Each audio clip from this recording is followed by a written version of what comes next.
troubleshoot uh, troubleshoot problems with the PC and peripheral devices, and you would be able to describe each step of the troubleshooting process and identify the common problems in the solution for PC in how to troubleshoot computer components and peripheral using six-step troubleshooting process. So this is what we're going to work on under preventive maintenance and troubleshooting. What do you think? What is the preventive maintenance would be? Have you ever carried out any preventive maintenance for with your personal computer?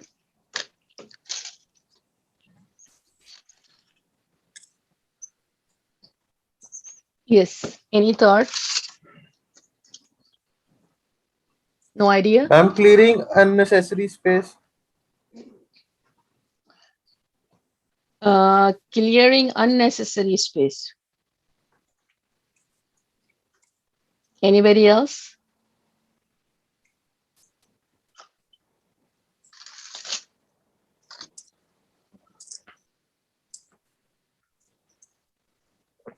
What does it mean clearing unnecessary space? Which space? Means the work area, workspace?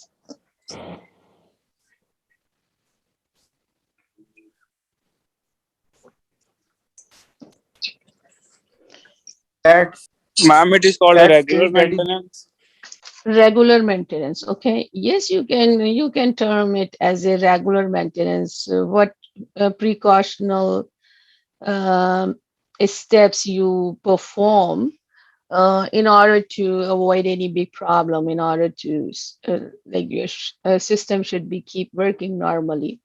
If you're following along the preventive maintenance or regular maintenance, yes, what is the any regular maintenance you perform on your computer or your laptop?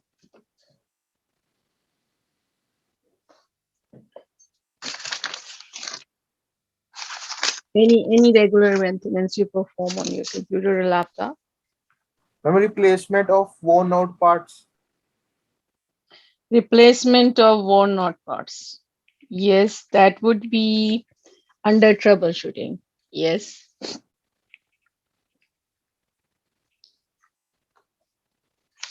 Replacement of worn out parts. Yes, if you figure out this part is not working, maybe power supply, maybe hard drive, maybe RAM, first you troubleshoot it, right? You figure it out because following certain procedure, which you're going to learn in this topic. How about maintenance? Any maintenance, simple step, just a simple thing you used to perform with your computer to keep it up running smoothly on hardware wise or software wise. Updating new software. Updates, okay, that's a good point. Yes, that is also a kind of preventive maintenance update. We performs the Windows update. Don't miss out for the security reason. Uh, yes, that is the software maintenance. Anything else? Perform. I am writing here. Performing updates. Changing parts for higher lifespan for the device. Windows updates. Okay. Changing parts. Replacing part, right? Part replacement. For higher life for the device. Okay. Good quality replacing with good quality parts. Okay. Good quality part. Can I say like this? Okay. Yes, ma'am. What else? Any other thought? Well, that's a pretty big class, right? Only two people can contribute. That's means I'm not getting any input. Equivalent to say.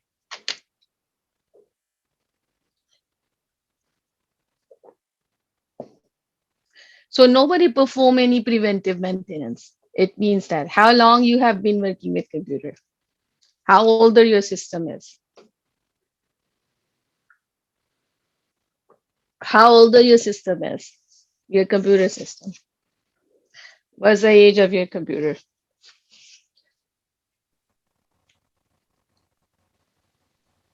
Just new, older, 2 years old, 3 years old, 3 years old.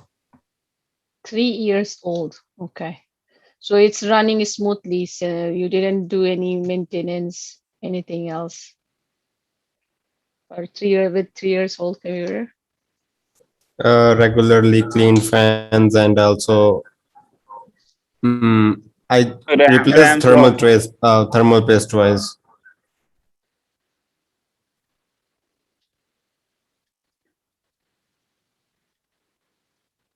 Regularly cleaning fan and RAM slots sometimes also. in cleaning RAM slots. Okay. So cleaning RAM slots. Okay. So means removing dust, right? Removing dust. I would say you're saying that we should dusting inside. This is what you're saying, right? Yes, Dusting ma'am. dusting computers, right? Dusting PC parts from inside. This is regular maintenance, right? If too much dust will be surrounding across fan, then it will. What would be the cause if you don't dust or if you don't clean the fan or those kind of things? So what it caused the problem? CPU won't be like It start cooled. rebooting again and again. If we Nah, can't, it'll if just we don't overheat start, more often. Both of you are correct. Yes. If you don't clean the fan, because fan is the part inside the computer which provide cooling to the CPU in other peripheral devices or adapter cards. So if its wings are surrounded or dusty, then it will cause overheating inside the system, and overheating cause um, CPU may stop working, right? Or may frequently restart. One of you have told. If CPU overheat, it cause overheating. If you don't do this cleaning, you said it cause overheating because your fan is not working properly, right? So overheating cause abrupt restart, right? Abrupt restart or frequently restart. Automatically, it will restart and restart. Uh, is that correct? This is what you mentioned. Anybody else? Anything else we can add it on with this Checking maintenance? on the battery for laptops. Okay, if it is a laptop kind of systems, yes, make sure that your battery is up and running and good has a good life. Um, well, maintaining the longer life for the laptop batteries, it's recommended that you keep it plugged in with the power when you're using it. If you have to move around, then you can remove the power adapter. Yes, any other thought? This is very important because if you maintain your system smoothly and you recommend your customer as well, I'm checking those the connectors in PC. checking connectors. Okay. Yeah, maybe some connector is loose, power supply connector is loose, but it is if it is loose, it's not gonna turn on, right? That is the part of the troubleshooting.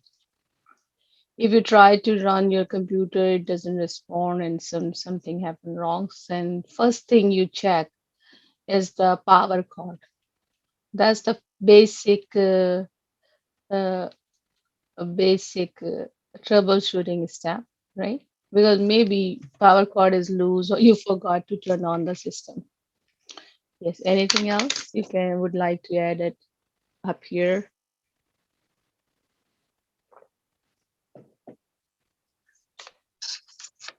Well, I'm going to tell you all the steps in formal way. I just want you to have some input before I because everybody is using computer and performing some maintenance, right? Is that correct? Like one of you has said that I'm using for 3 years, and you don't have any. Did you have any problem during the 3 years working of your computer? Yes. Who said that I'm using it for 3 years? It's good that you're working with the computer with 3 years. Did you find any problem or any issue? No problem. It's working smoothly. If it is working smoothly, it means you're performing preventive maintenance.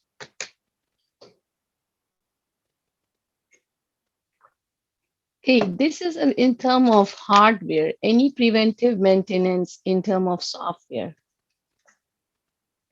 In term of software. Regular updates. Okay, I got this response, regular update. And updates, other than updates, what else?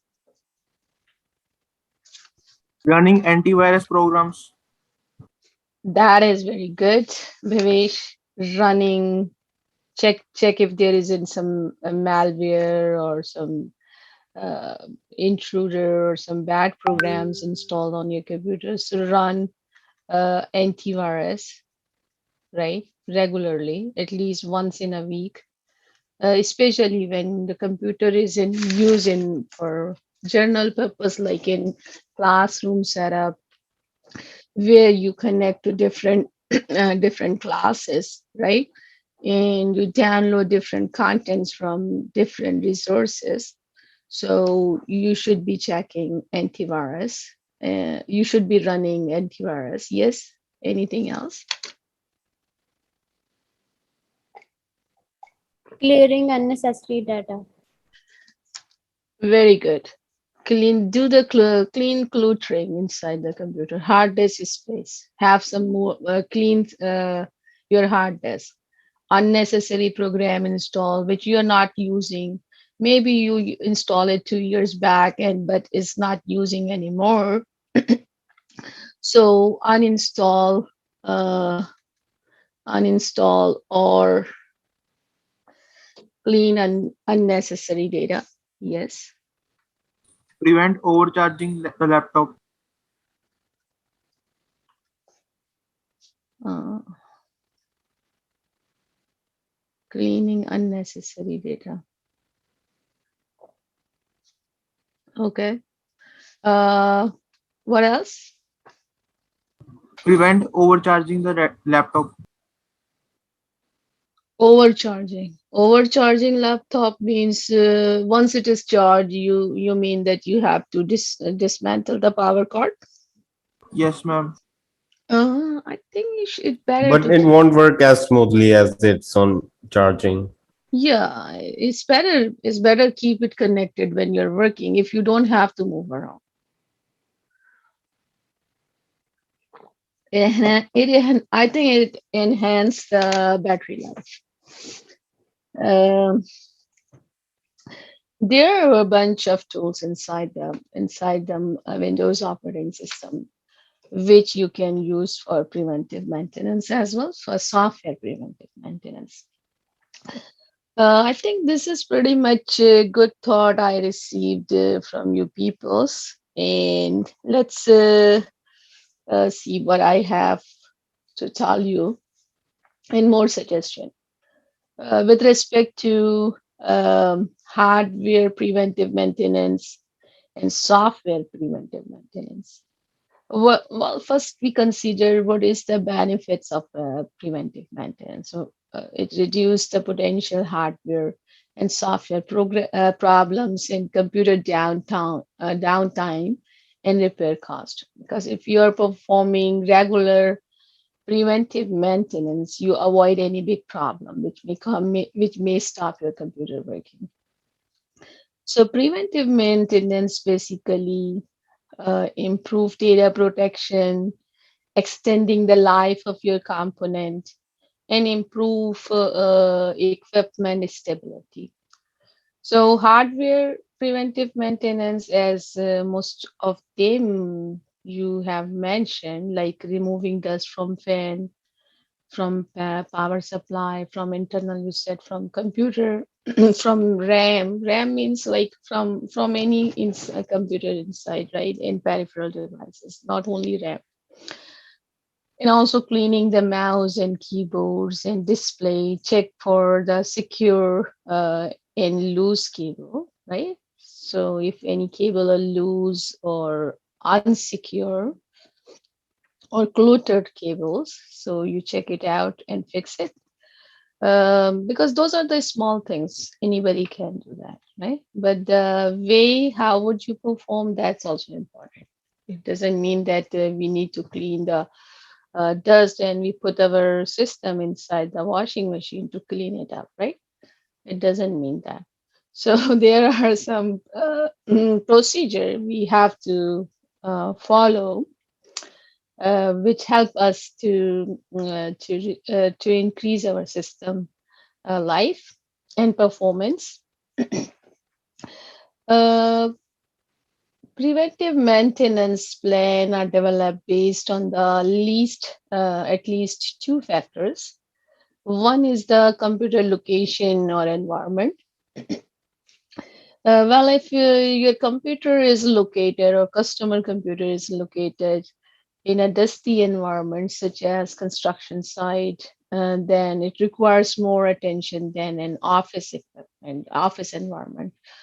If you're working in an office environment where already a lot of cleaning procedure followed on a regular basis, then the regular cleaning time would be like not that often for the computer.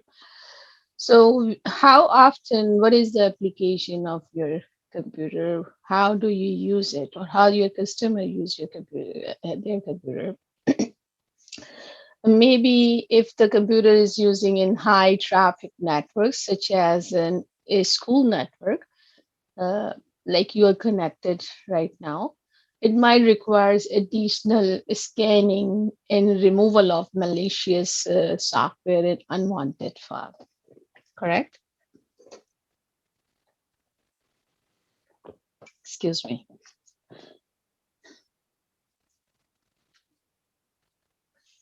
So let me give you some task in terms of preventive maintenance. Let's first consider hardware maintenance. Uh, it is recommended that to check the condition of cables if it is worn or broken, components and peripheral, and repair or replace any components that show the sign of excessive wear, um, and remove the dust from inside the computer and fan, and should be the part of every preventive maintenance plan. That is a regular plan I'm giving you. As one of you or some of you have told already those things, better to check the condition of the parts and replace any broken part, and repair or replace. Well, repair is, in computer, to be honest, if something stop working and broken, it's hard to repair it, right? It's really hard to repair it because of its manufacturing technique is so delicate. So is my recommendation is if something is broken inside the computer, so it's better to replace that components. If it is a cheaper one, it's not expensive to replace it. If it costs you $200 to replace that, like a motherboard is broken, right? So then it's better to buy a new system by adding 50 bucks more, and then you can have new system. So how to keep components clean to reduce the likelihood of overheating? Um, Here is a technique which you can use to cool down your system on regular basis, or at least twice a week. Hold compressed air. You can use the compressed air cane. Uh, uh, uh, Hold compressed air can upright while spraying. and don't spray directly into the fans, so they can be damaged. Excuse me. So here is some dusting scenario. So this is backside of a personal computer, maybe using it in a dusty environment. So how do you clean dust? Use a cloth or a duster to clean the outside of the computer case. If you're using a cleaning product, but put a small amount onto a cleaning cloth and then wipe the outside of the case. It doesn't mean that, hey, I need to clean that with this. Let's pour over the cleaning material and rub it, scratch it. So it should look shiny and glittered. It may cause a damage to your system in that way. So dust on the outside of computer can travel through the cooling fans to the inside, and accumulated dust prevents the flow of air. Like you can see here, the dust is accumulated, right? So that's a fan vents or heating vents.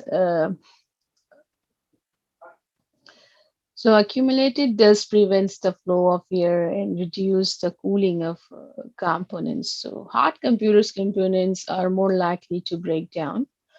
So overheating cause computers to stop working, right? Because excessive heating will cause computers stop working or damage the part. So remove dust from the inside of the computer using a combination of how do you remove the dust? So it's just a simple technique. So you can use compressed air, a low airflow EST vacuum cleaner, and a small lint free cloth. So or one or two combination of those three. Excuse me.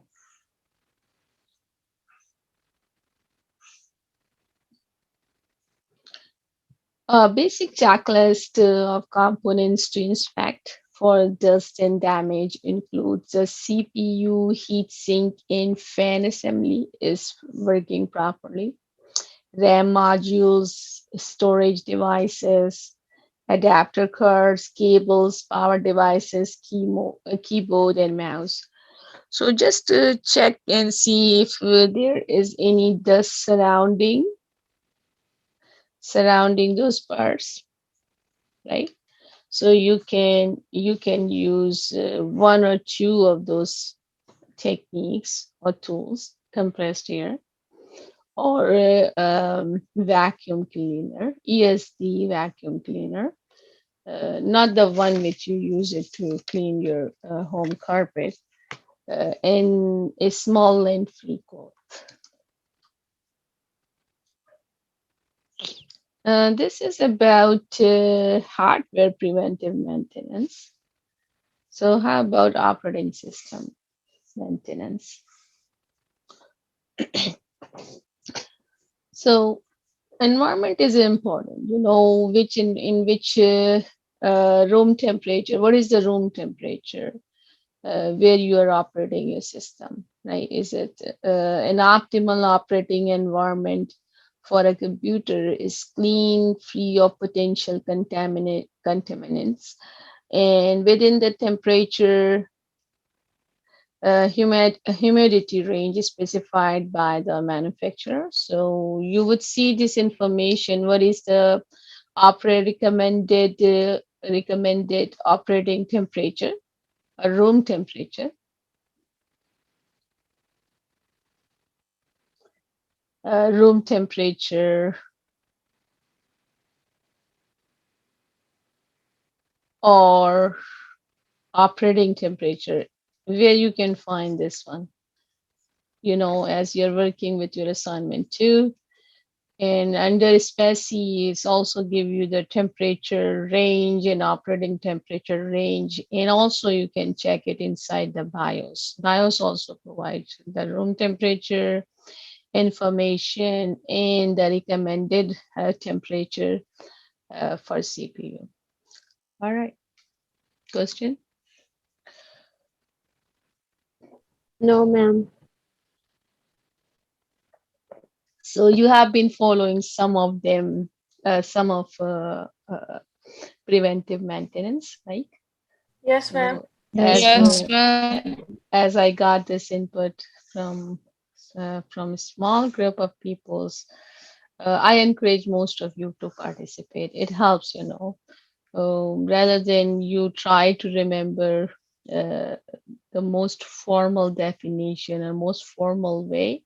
You first share your thought. That's gonna helpful to understand and swallow the real technical things easily. You know. So okay, so this is about hardware maintenance. Hardware maintenance involves simply cleaning and dusting, using compressed air, checking peripheral devices, checking uh, power cords, checking any loose connections, right? So this is what we call the preventive maintenance for hardware devices. And operating temperature is also very important. So you make sure that you're operating your system, which is not too hard for the system, right? So when you go into the production environment and an office environment, so you would see there is a lot of air conditioning is running. More specifically, the room, if you have ever been or you would be when you're working in server room, right? Server room has a spatial cooling, uh, air conditioning, right? So to keep the server or heavy computers devices cool to certain safe operating temperature. Um, okay, let's consider software maintenance. Software maintenance, one of you have told like update, perform updates, right? That's important. Update security because updates carry security patches. So Windows always provide, Windows operating system always provide timely update notification if you did not turn it off. So you check those updates and perform it on like at least you can schedule it inside the computer how often you want to perform those updates and follow the policy of organization when installing a security updates in operating system and program updates. So there are three kinds of updates basically.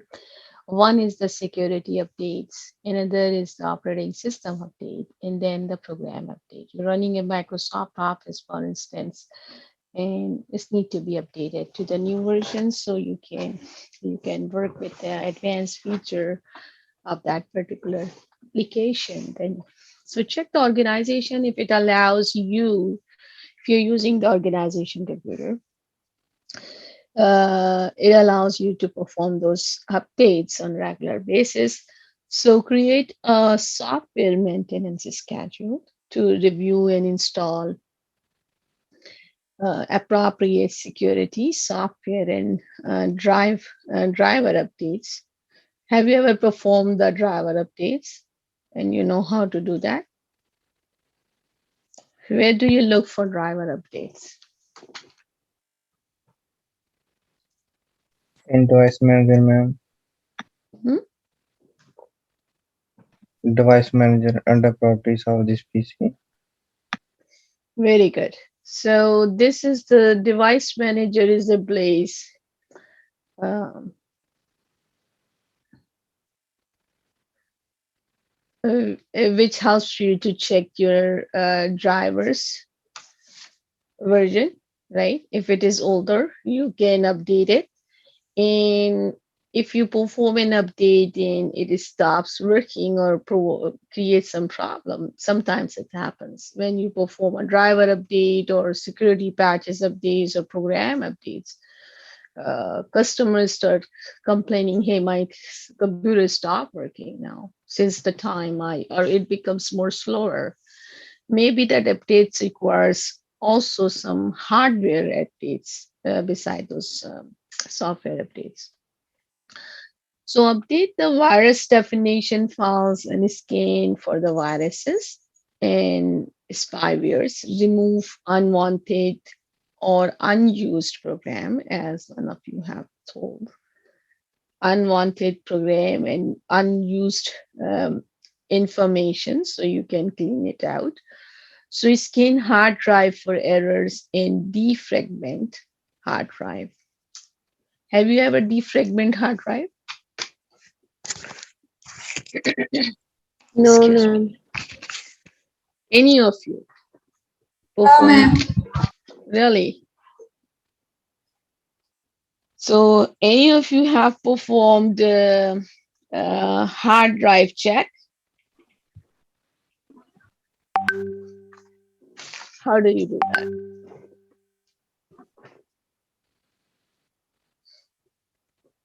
So if you go to your hard drive,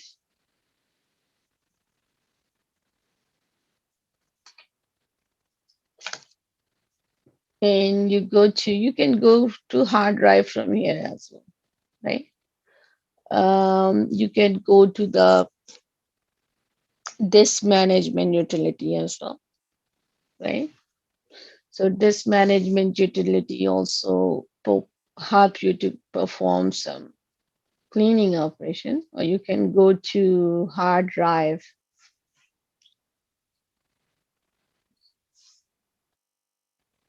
scan for viruses, and don't format the hard drive. It's not that recommended if you have to. So if you go to the property, then you would see there is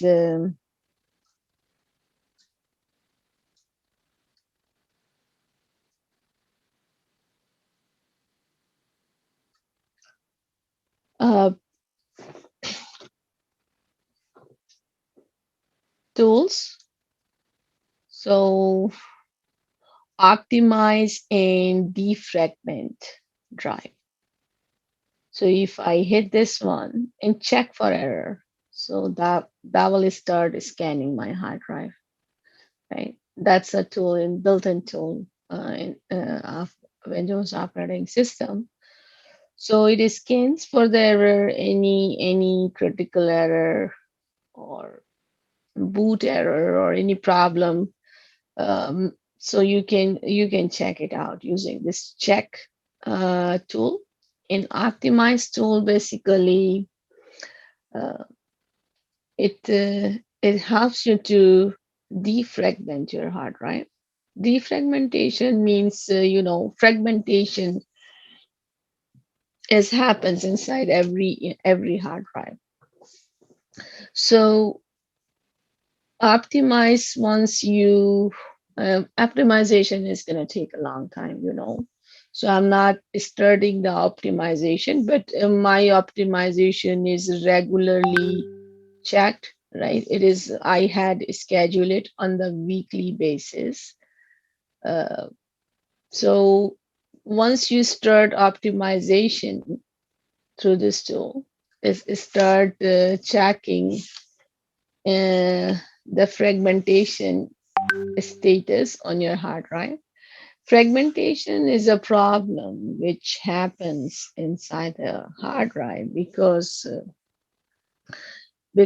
you store the data in different files, and files are stored in different tracks and sectors on hard drive.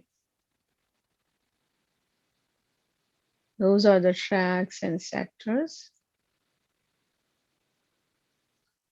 In sectors, what happened if when you save the data, any file XYZ in any program, you stored it right? It's not just in one sector. It is stored in is dispersed over the hard drive. Among different tracks and sectors. Once if you delete or uninstall a file, what happened? It creates fragments or empty spaces if you delete it, right? Empty spaces inside the hard drive, right? So, for instance, this file was stored in those sectors and you delete it, right? Or you uninstall a program. So, it left behind its footsteps, one thing is. Another is it left behind the empty space, definitely, because you delete it. But this empty space is scattered space, which is not any use, because if you like to store another file, it's not necessarily it's going to be fit in the same space, right? So we call this problem a fragmentation, right? Fragmentation. So we uh, we are recommended to perform defragmentation, which basically reorganize or remove those fragmented space and provide you in space, a clear space where you can which you can reuse it for storing other files and programs, right? So this can be done by simply using the hard drive tools inside, right? So you can run that to utility from hard disk utility as well.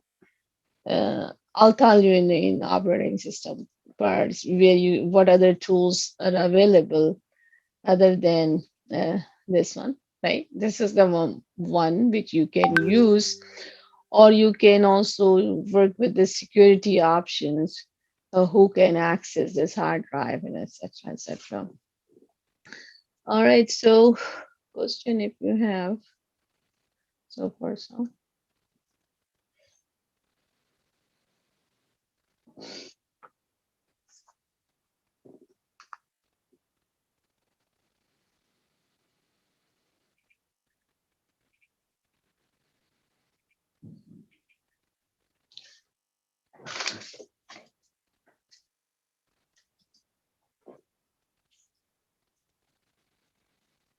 So this is a overview of preventive maintenance. Clean the case and internal components. Dust or dirt can accumulate inside the computer, and accumulated dust and dirt blocks the airflow inside the case. And use a low airflow ESD vacuum cleaner, and make sure to keep the uh, components like heat sink, fan assembly, RAM, adapter card, motherboards, power supply, internal drives. So check if any dirt is surrounding them and covering them. So try to clean it with the procedure we discussed. Um, Inspect internal component, examine the computer on a regular schedule. So the main component to inspect is the CPU, heatsink, and the fan assembly, RAM, storage devices, adapter card, screws. Some screws may be loosened or disappear, dislocated. So those are the leaks. So make sure this is a power supply heating vents. So make sure no dust is surrounding and covering those vents. Um, a direct spray of compressed, avoid direct spray of compressed air, because it can damage the fan assembly.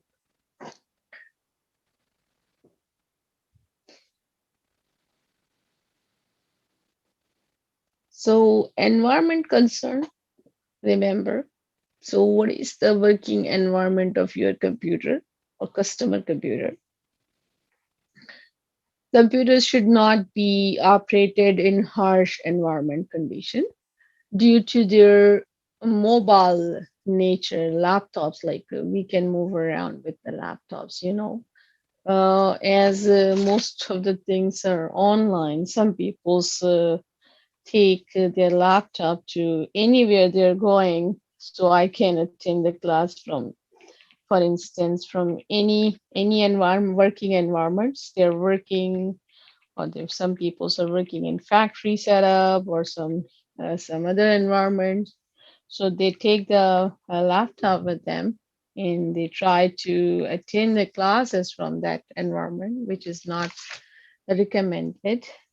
And sometimes people say, hey, I took my laptop to my kitchen and I'm attending this class from there, which is also not highly recommended. So environment matters. Make sure the working environment is it's suitable for your laptop to work. So follow the guidelines to help ensure optimal computer operating performance. Include do not obstruct vents or airflow to the internal components. So if you have covered those vents, for you place this computer in a way on a desk area, which basically covering those vents, external vents, then it will block the airflow inside the computer, cause the overheating. You also, this is with the PC mostly, but also true for laptop computers, you know. So laptops also have heating vents. So if you are using the laptop on the lap of your on your lap, then it may, most of the time, then it may blocks the airflow as well.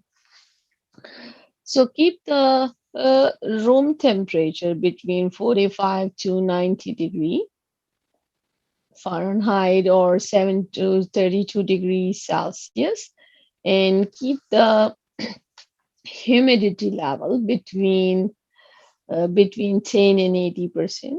So this is recommended environment. Okay, simple to follow, no complication. True. So here you can see the temperature, humidity level. So some people's have like application installed on their computer. That can also tell you.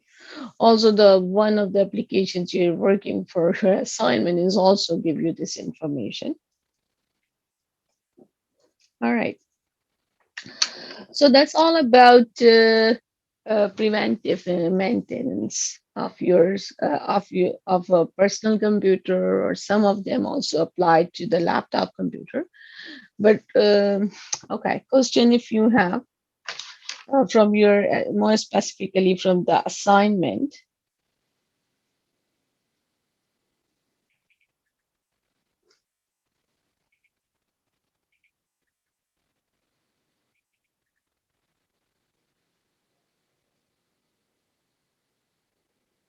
No question. No, ma'am. No, ma'am.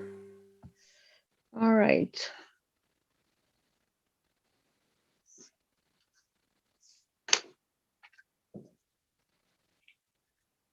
Okay, the assignment date I have changed to next week. Or would you be okay to submit by this Sunday? Next week, ma'am. Next week is okay. Next Next week week would be okay. better? Or anybody has already finished it, they can submit. It doesn't mean that you have to wait for next week if you already have completed. Well, more than 2 weeks time had been given. I released it last week and this week and 2.5 weeks, right? So next week means that's going to be the third week to work on assignment. I think it's pretty much to time you have it to complete. Another thing is about your test. Uh, mm, After discussing with you peoples and having input from different from this different inputs. So, uh, doing test tomorrow or next week, right? So next week, Thursday.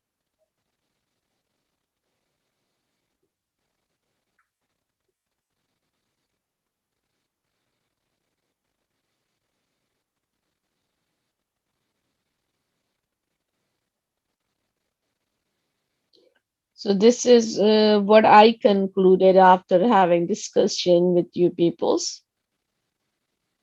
Is this a correct conclusion or wrong? Correct, ma'am. Correct, ma'am. Okay. Because I found that many people's I felt I had a feeling, even some of you did not explicitly mention that you guys not feeling ready tomorrow to do the test. Remember, the test is 35%, right? So you have to study. Don't just You cannot just rely on I'm very good on guessing. You know, it may work or may not work. All right. So the test would be then. Everybody is okay doing test Thursday, next Thursday. Yes, ma'am. Yes, ma'am. Yes, ma'am. Okay. I think it's plenty of time now you have to prepare. No excuse that we will not just prepare on Saturday and have to revive the things. You have to work on XYZ assignments. So, multiple choice questions, test pattern, I'm telling you. Topic will be covered from chapter what we have discussed, uh, including chapter 1, today chapter 1 to chapter 1 to 4. Okay, ma'am. Okay. Yes, And ma'am. chapter 1 to 4 in um, multiple choice question would be, if you're wondering about, well, it can be between 50 to 60 questions. I have to finalize it tonight. Um, Including chapter 1 to 4 plus number system. We don't have this is any specific chapter for number system conversion, but we did cover in our classroom discussion.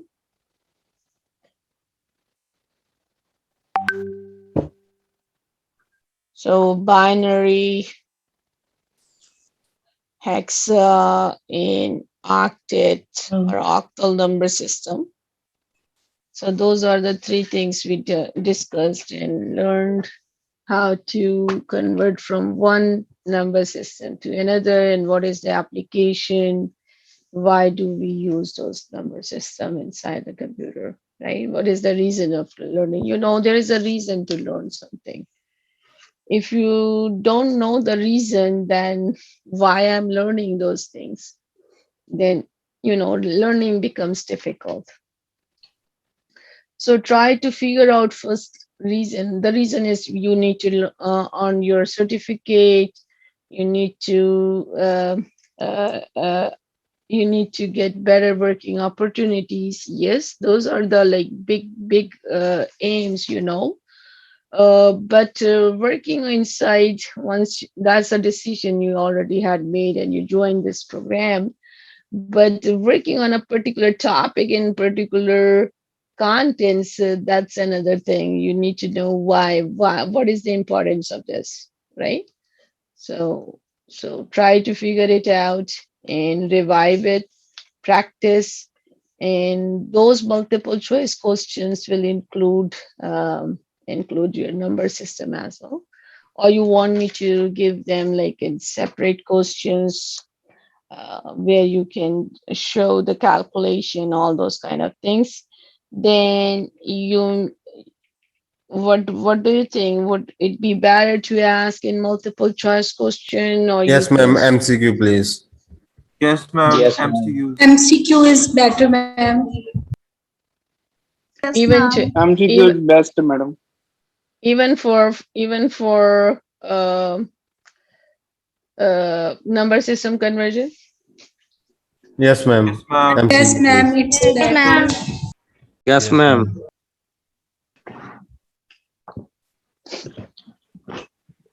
Okay. How about fill in the blanks? If I ask the number system question in term of fill in the blanks with no choice given, you give me your answer. How about this? No, ma'am. Really? Yes, ma'am. Yes, ma'am. So, well, in either case, you have to figure it out whether the answer is one of the good answer is there, or you have to do the calculation quickly. Otherwise, a multiple choice question, it doesn't mean that you know uh, some you can just think, hey, this could be the right answer, right? It does not really work because the numbers conversion would be like looks like more alike, and you might confuse if you don't verify it with your calculation. Okay, I'll figure it out if it maybe some 50-50, some of them in multiple choice question plus fill in the blanks, right? So the fill in the blanks means you give me your good answer, right? So in term of answering number system conversion. Okay, so uh, uh, would it be fine, right? Anyways, I think it should be you should be okay with if I ask a few fill in the blanks to see how good you are to do your conversion. Well, if I ask use the number system conversion, then I'll give you a time division like this. Uh, Let me give you the time division. Time division would be like, uh,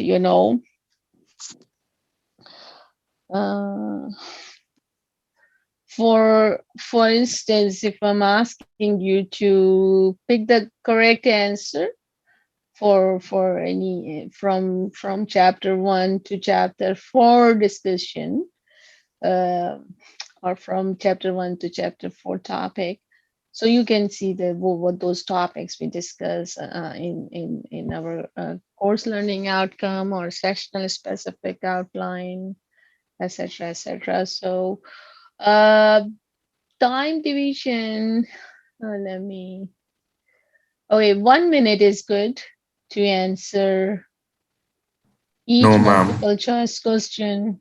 No, No, ma'am. ma'am.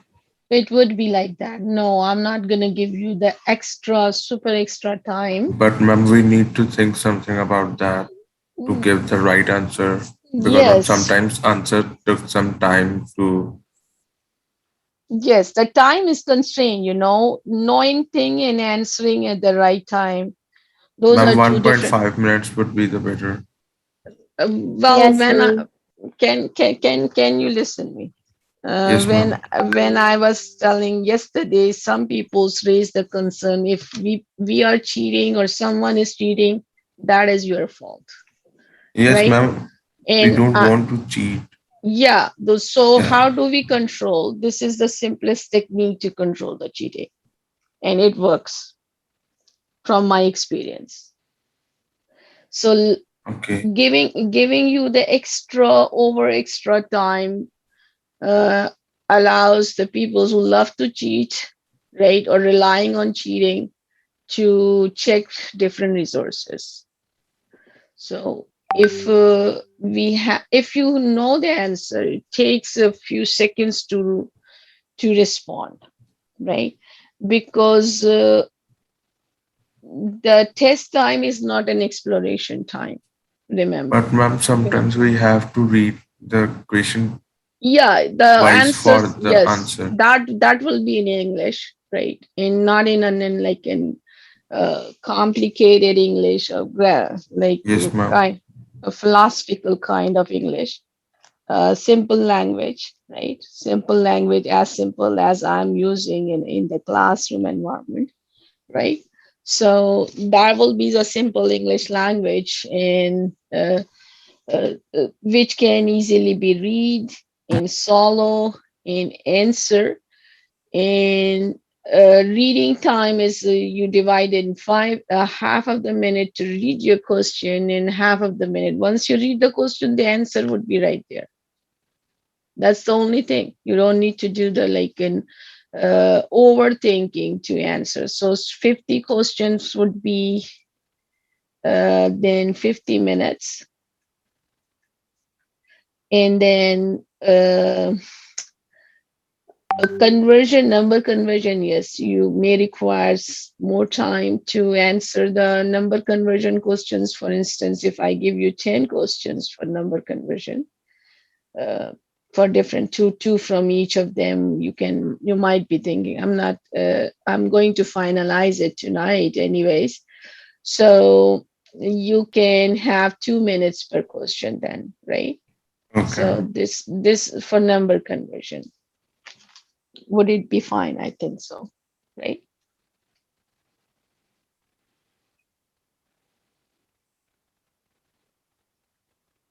That will compensate if some people answer number system questions earlier, and they're expert in the binary conversion or hexadecimal conversion. Then they can use this time to answer or save this time to answer or have some spare time, extra time for other questions, right? That's another way, right? So 50 minutes plus 10 minutes for kind of like uh,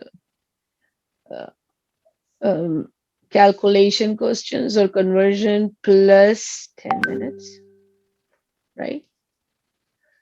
And I'll see if I can give you some bonus time on top of it. Maybe some bonus time, like 10 minutes or 5 minutes bonus. Well, this lead to that's 5 minutes bonus, something like that. Just make it 90 minutes from the start. Yes, Well, ma'am. well, 90 minutes for what? Does your formula same, right? 2 minutes for every question. Well, that's you know the answer. It won't take time. I'm telling you. If you're trying to explore the answer, then it will take time. Like we do need Uh, to like review the answer sheet after we did all the questions, just to check if yeah, like if something well, wrong. that's a multiple choice question does not know. In online question exams, in multiple choice scenarios, no, we have to be super fast to do all those things because many options are open to you, right? Your resources, your books, I'm not checking all those things. Your internet resources, everything is in front of you. We don't have any we are not implementing, unfortunately, any kind of restriction. So the only way is to control this anyone who has or has to do some other way to answer the question, then we can control through the time frame. Okay, it's a good time. Don't worry, it's a good enough time for myself. Well, uh, According to me, like, how do I assign the timings? Like, I solve this question 50, 60, 70 minutes, right? I would solve it in half of the time, right? For myself, right? So I would solve it half of the time, like 35 minutes, right? So when I solve it half of the in 35 minutes, I double this time and give you those questions. This is how I work. I set up my paper. I solve it, and then I check how much time I have taken to answer this question, and then I double the time for you. Make sense? Hopefully. Don't worry, it should be good enough time. You would have plenty of time to have a tea or step out and walk around if you answer quickly.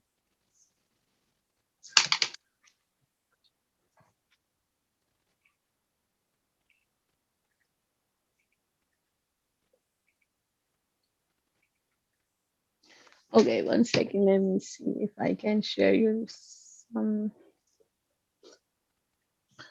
videos. Uh, one second. Oops. Excuse me.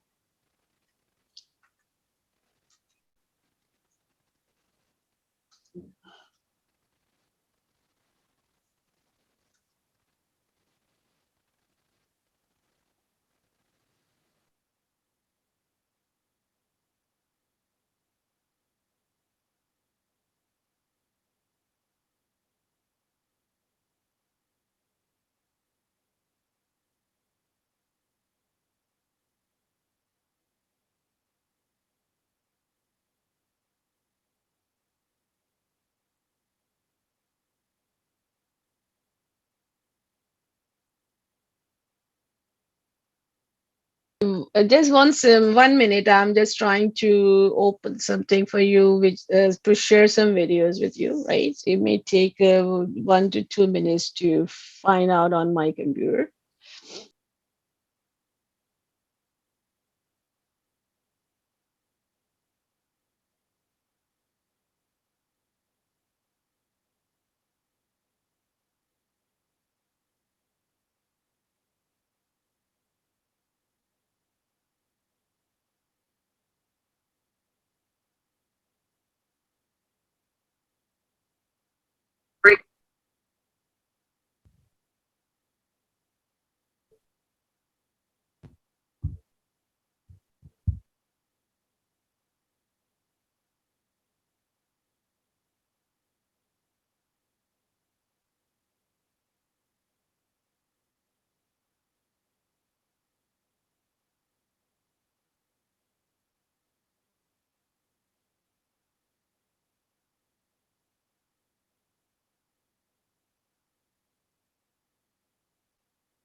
You guys can have 5 minutes break if you like to have, right? Yes, mom. So, Yes, Yes, ma'am. thank you, Ma'am, ma'am. thank okay, you, Yes, ma'am. ma'am. you're welcome.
Okay, you're done with the break, right?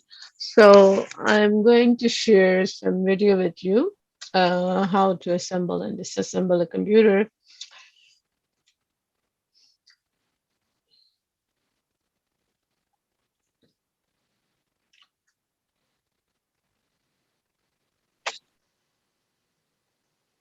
So just in case if you cannot hear the voice of the video, let me know immediately. So I'll try to fix it.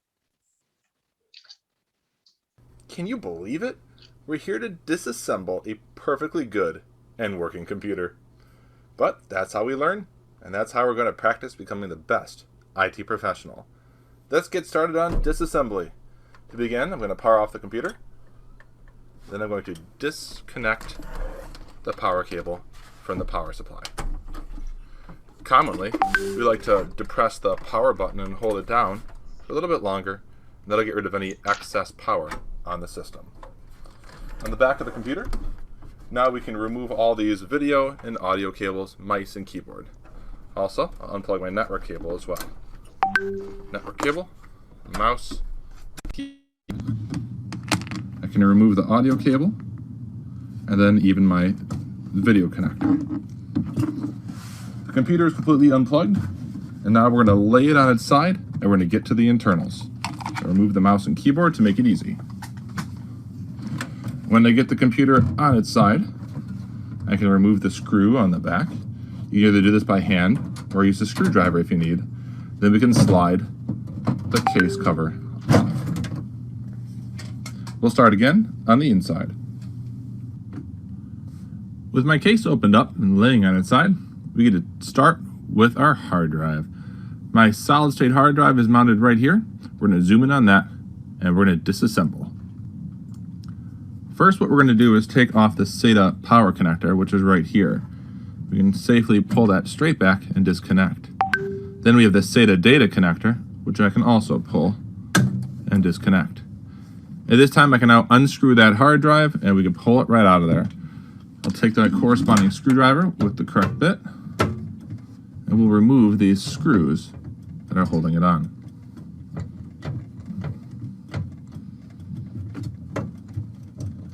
With the first screw removed, we can hold it up so it doesn't drop. We can take out the next screw that's holding it in. Commonly, your hard drives will have 4 screws to remove, but for the sake of recording, I've got 2.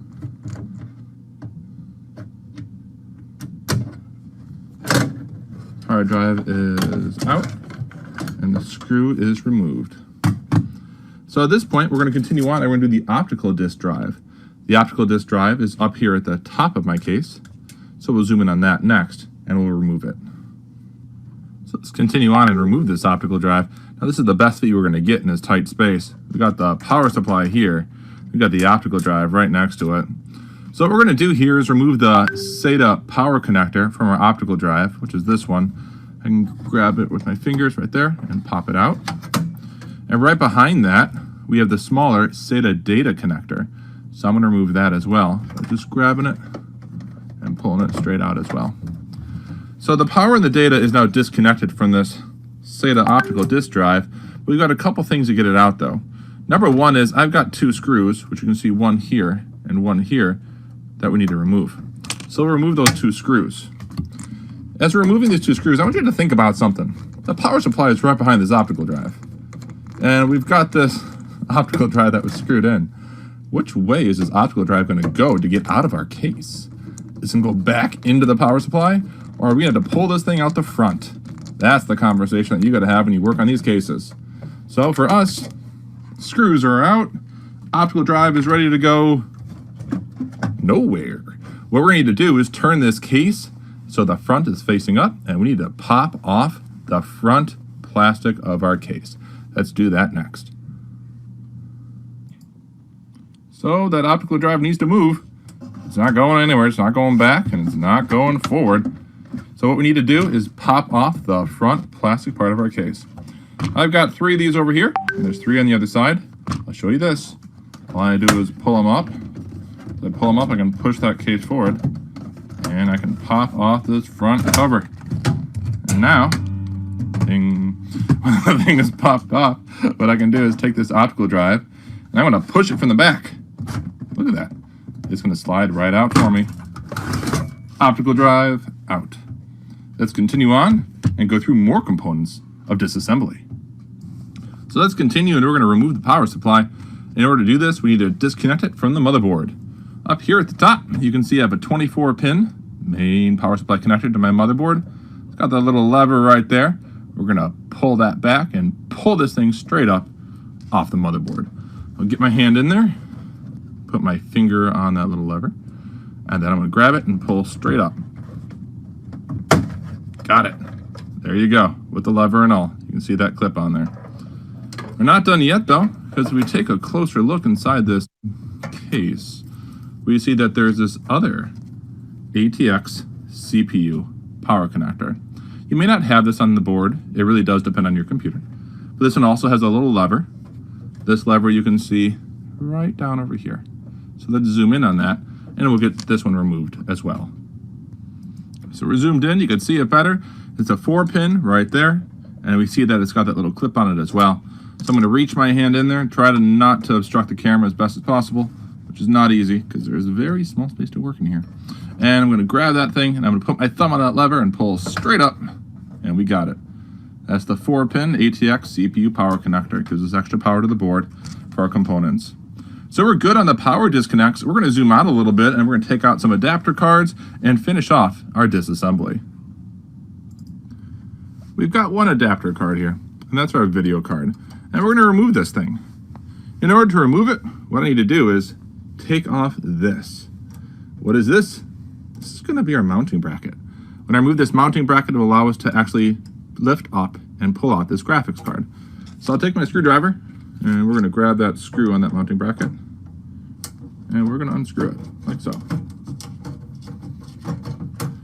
With that being unscrewed, which now it's out, I can go ahead and I can just lift this off. And this secures any cards I have so they're not going to shift or be removed. So this time I'm going to reach into that computer case, and my graphics card has a little lever on the bottom. This lever is very difficult to see, so we're going to do some camera movement here. So here's our better angle. We've got a diagonal view of this graphics card. And if we look closely down there, we'll try not to block the light as we get in this small space. There's this little black lever right here. And if I try to pull up on the card right now, like right here, and pull up, it's not going anywhere. So what I have to do is pull this lever out to the left, which is towards my little yellow wand there. Then I can lift straight up on the card, and it'll come out of the PCI slot that I have. So I'll reach in there, so you can see it. I'll pull that lever right there, pull it towards me. I can lift the card straight up, and now it pops out. And you can see where the lever was actually holding on to, right down there, over here, which comes in handy, so your card won't fall out of the slot. So we'll pull that card out, it's gone. So we'll continue onwards now, and we're going to work on that power supply. We may have already removed our power supply connectors off the motherboard, but it's time to remove the power supply from the case. In order to do this, I'm going to tilt my power supply up in the case, and we're going to take a look at a couple screws. So we've got screws of screw number 1, screw number 2, screw number 3, and screw number 4. And we need to take these out in order to get access to slide this power supply out of the case. And I think you can tell which way it's going to slide out. You see how the metal of the case is? It's not going towards me. It's going to slide out into the case. So it's going into the case. So let's do this. I'm going to take my screwdriver, and let's unscrew.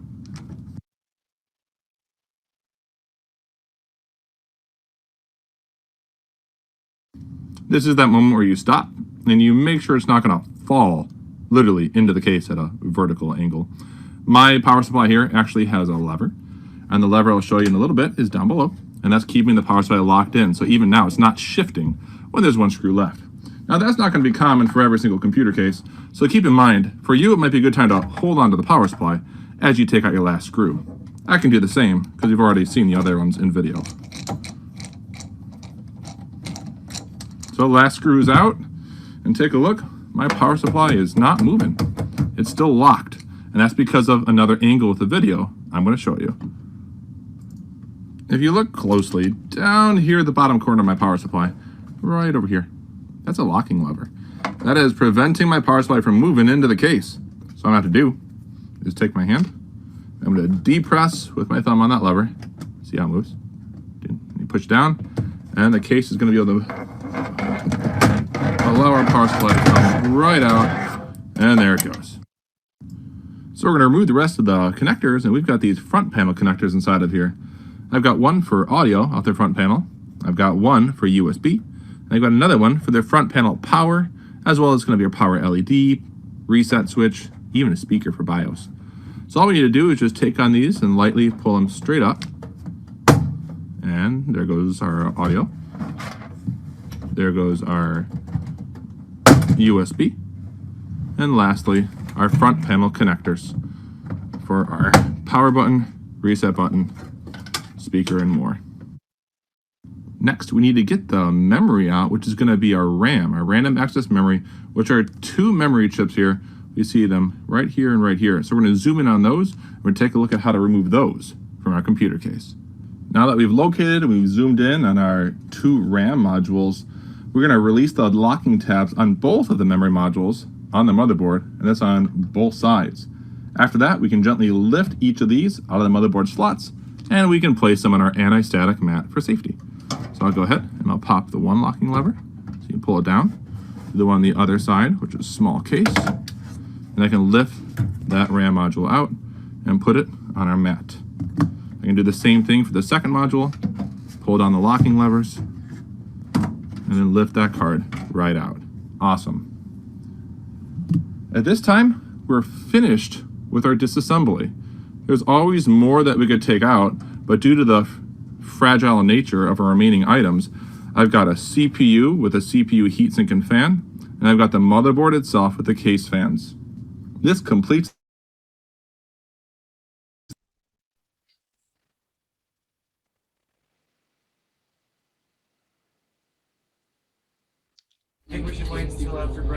Okay, so the first thing you're going to do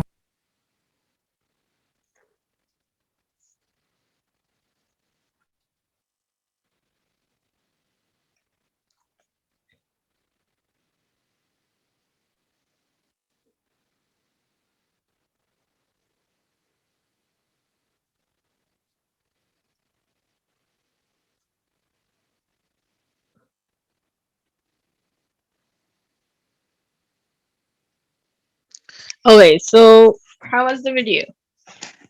I think I showed you earlier some other videos how to disassemble and reassemble computer. One thing I would like to share with you as well. 1 second.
Can you hear the video voice, right? Hello? Yes, Yes, ma'am. ma'am. Yes, Okay. ma'am. Yes, ma'am. Yes.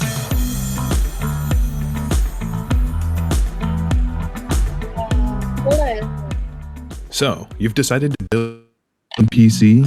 Congratulations, you've made the right choice. By building your own PC, you're entering a world of serious power, customization, and cutting-edge tech.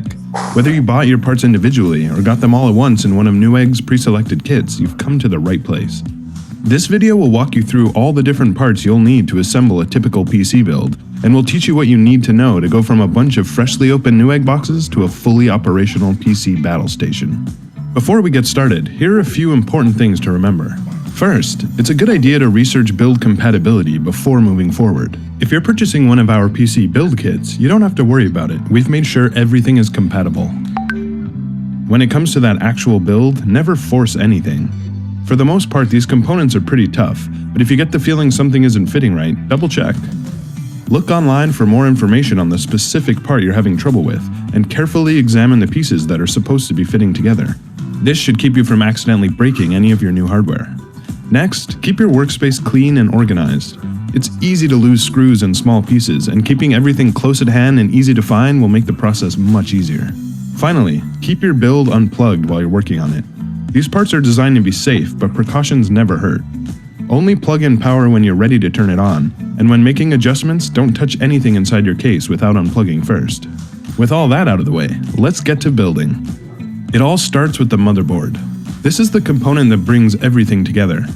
There are a ton of different motherboards of all different shapes and sizes, and the one you selected will be dependent on the CPU you're planning to use.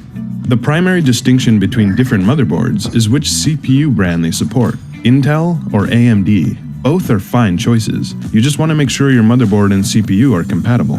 If you're working from one of our kits, we've taken care of that for you. A PC build starts with what is arguably the most important step in the building process, getting the CPU into the motherboard. If the motherboard is the heart of your build, the CPU is the brains of the operation, the processing powerhouse that does the brunt of the work that makes your computer capable of all the awesome things it's about to do.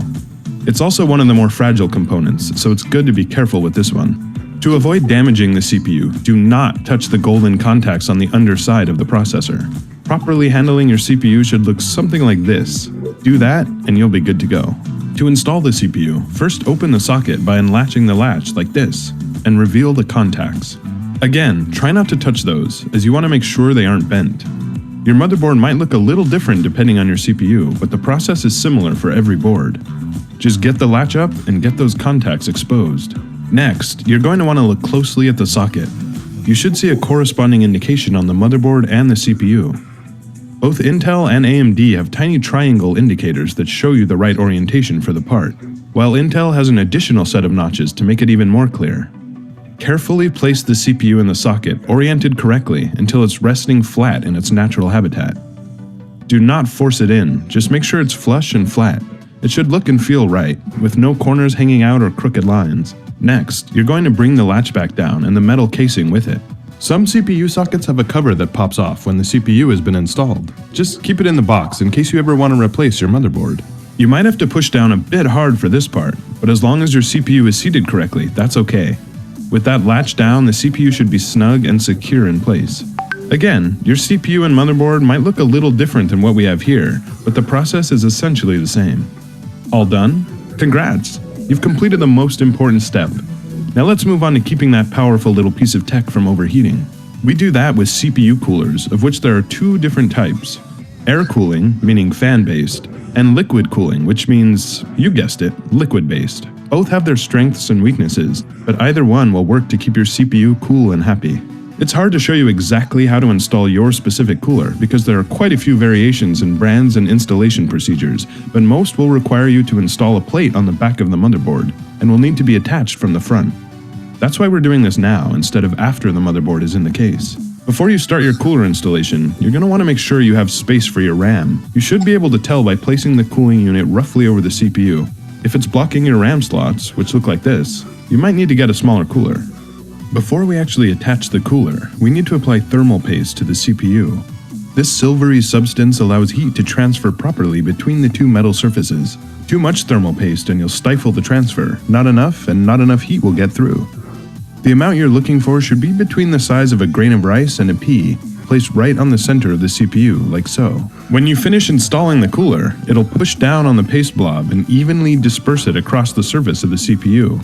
If you see any spilling over the sides, it means you used too much. Just use a little rubbing alcohol and a paper towel to clean it off.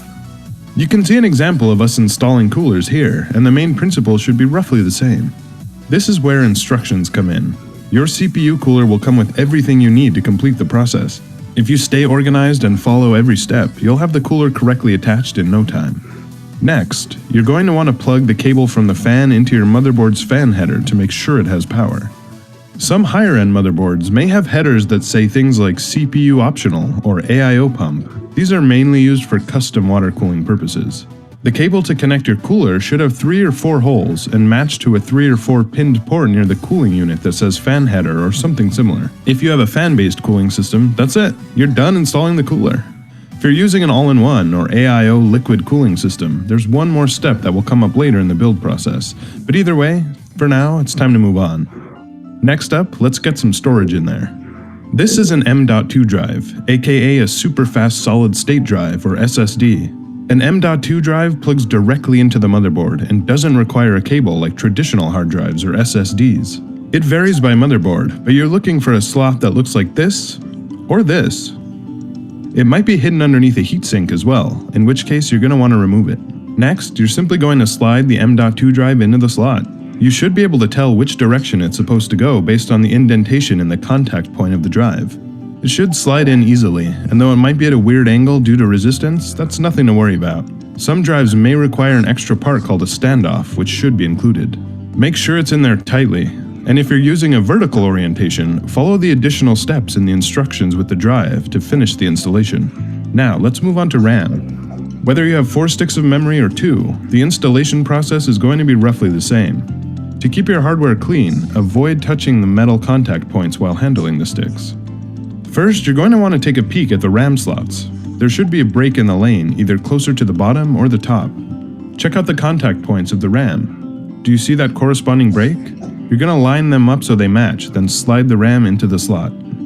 The 2 small latches will audibly click into place when the stick is properly inserted. You might need to use a little elbow grease to get them in there, but if it feels like they're not going in properly, double check the orientation and try again. When you think it's in place, push down on each end to verify neither side is popping up. To get maximum RAM speed, refer to your motherboard manual for the proper placement order. Also, it's best to use RAM from the same company that was all purchased at the same time, so keep that in mind. All done? Nice! Your motherboard is looking good. One more step before we can get it in your case.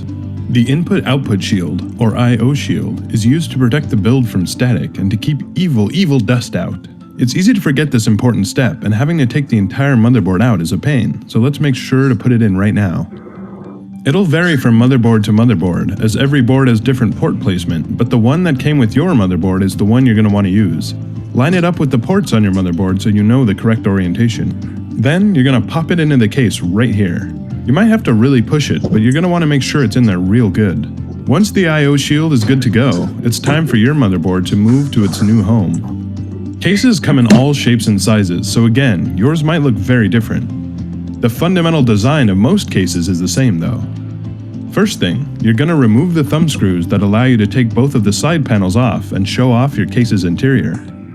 Remember, you're going to want to keep track of these little guys. Put them somewhere safe along with the side panels. Next, you're going to want to lay your case on its side like this, preferably on a soft surface to keep from scratching your case or your table. All these cables here, we'll deal with them later, so make sure they stay together and tuck them out of the way for now. Next, you're going to see the space where your motherboard is going to go. You'll see a series of holes that correlate to the screw holes scattered around your motherboard. If the holes in the case are empty, look for these little parts called standoffs, and screw them in those holes in the case. These will keep the motherboard from touching the metal of the case and causing potential shorts. Once the standoffs are in, line up the holes on your motherboard and lay it in there. Next, you're going to use the included screws to attach the motherboard to the standoffs, and therefore to the case. You want to make sure the board can't move at all, but you don't need to screw them down too tightly. We don't want any bending or damage to the motherboard. Once all the screws are in and your motherboard isn't moving, it's on to the next step. Now we're going to install any other hard drives you might have. If you have a SATA SSD or hard drive, it's time to get those in there. First, you're going to want to find the appropriate placement for your drives. Many cases have hard drive bays for 2.5-inch drives or 3.5-inch drives. Like so much of the build process, your specific case will probably have a different layout. There might even be some hard drive storage areas on the other side of the case, behind the motherboard. If you have plenty of options, feel free to pick whatever placement you want. As long as the drive is secure and doesn't move when you lift the case, place your drives wherever you'd like. Check your case manual to see SATA drive placement options and how exactly to install them. It's usually pretty easy, just a thumb screw or a simple drive bay. This 3.5-inch hard drive went in through the back of the case. We pulled out the simple plastic mount and then popped it right back in. The 2.5-inch SATA SSD mount on this case was right here, and it attached easily. All this awesome hardware generates a lot of heat, so we want to make sure everything is sufficiently cool. There are a few different ways of cooling your system, from simple fans to custom cooling loops to submerging your entire... Okay, 1 second. Actually, I'd be running time for attending. Type in your name. Yes for present. So I will take attendance from the chat box. Okay, as you watching this video, just type in yes for present if you are there. So I'll take attendance from there today. ...build in mineral oil. We're going to keep things... Go with the most common cooling solution. And that's fan.